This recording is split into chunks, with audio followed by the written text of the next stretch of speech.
Three things you absolutely do not want to do if you are thinking about selling your house and you're looking to get a return on investment, because you'll just be wasting your money and throwing them away. So on my report, I've got 28 different things that will tell you what is a good return on investment, what's a bad return on investment. Here's the bottom three, in my opinion. And actually, you know what? I'm going to skip the very bottom three because they involve doing additions, bathroom and room additions. You never get your money back on those. So I'm going to jump up a little bit here and go to major kitchen remodel. And we're talking about a major kitchen remodel, upscale, right? $171,000. When you do that, you're probably only going to see a return of about $65,000. So you're going to be losing over $100,000 if you do a major kitchen remodel just for the purposes of selling your house. That's a 37.9% return. It's horrible. And then the next one is adding an accessory dwelling unit. So an accessory dwelling unit, or ADU, when you add a building, like in a rental building, it could be 1 unit, 2 units. I think I've seen up to 4 units that you can put on your property as rental income. And that's great if you built one for yourself so that you could rent it out and you can get income and things like that and not have your neighbors hate you. But whatever, that's a whole other story. To do it just for resale value, not going to get the money out of it, because an accessory dwelling unit is going to cost you about $178,000 and you're only going to see a return of about $71,000. So again, you're still losing about $100,000, or only 39.9% return on that. And then this is a very popular one.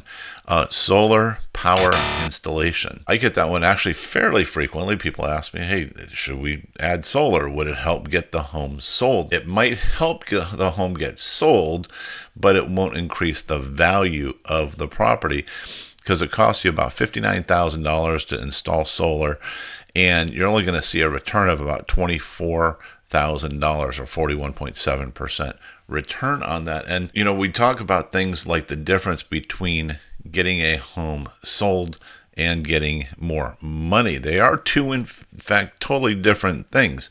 It's saleability, right? If that's actually a real word. I tell people, I say, look, you do things because it will help you get the best price, but it doesn't mean that it increases the value of your home. I'm going to give you a perfect example.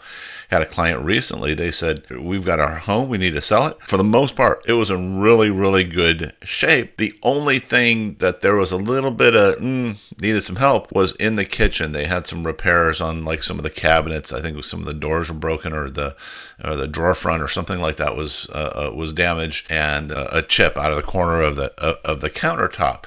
And so they went ahead and spent the money to have those things repaired. Did it translate back to them as far as actual dollar for dollar return on investment? And I would say yes, probably. And the reason why is because what that did was it made the home more saleable, made it more interesting. We had people who came through our open house, and when they walked in, they looked around and they said, where do we sign? Right? And they were ready to buy it right then and right there. On the other hand, had they not do those things, those same people, they might have just as much been very interested in the property, and they would have walked through and saw that, oh, well, there's things that are damaged and all that stuff. We can use that as a leverage point against the seller. And there's a 10-to-1 rule, right? You got to think like this too. For every one negative item that somebody sees when they're walking through a house, it eliminates 10 good ones, right? And that's just human nature. That's in life, right? We all do that. We all remember the bad stuff. We don't remember all the good stuff, right? For whatever reason. And so when buyers are walking through the house and they see all those, they're going to use those as leverage to negotiate you down.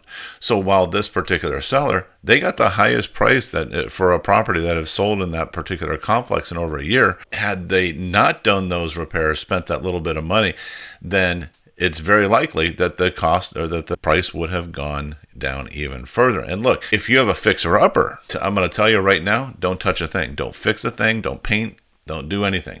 Right? And I tell this to all of my clients, because you have a valuable asset, believe it or not. You're going to have a lot of people tell you it's not worth that much. You should take this lower offer because, it's a fixer-upper. And while you may not get tip top, retail fully fixed up value, you can get better than what it is that you're being offered, because we do it all the time and get these huge returns. So if you have questions about that, feel free to reach out to me. If you want the report that I'm referencing here, that was done by a major construction industry company that compiles this data across thousands and thousands and thousands of homes across the United States and even regionally here in Southern California, just put a comment down below and say, hey, send me the report. I'd like to see the report and what things are good for return on investment as far as getting ready to sell the house, and what's not. And then if you have questions about will it make it saleable, feel free to reach out to me. I'm happy to have a conversation with you. Just remember, your fixer-upper, it's worth more than you think.